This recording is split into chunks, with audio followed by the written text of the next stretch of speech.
અરવલ્લીમાં Meshwo dam અને Mazum dam overflow થવાની તૈયારીમાં છે। મહત્તમ સપાટીને પાર વહી રહ્યા છે પાણી, ત્યારે શામળાજી બેચરપુરા પુલ પાસેથી વહી રહ્યા છે પાણી અને ભિલોડા શામળાજી હાઈવે પર ડાયવર્ઝન ફરી શરૂ કરાયા છે।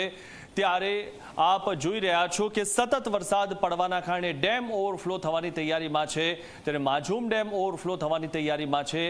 મેશ્વો ડેમ અને માઝૂમ ડેમ બંને ઓવરફ્લો થવાની તૈયારીમાં છે, ત્યારે મહત્તમ સપાટીને પાર ત્યાંથી પાણી વહી રહ્યા છે।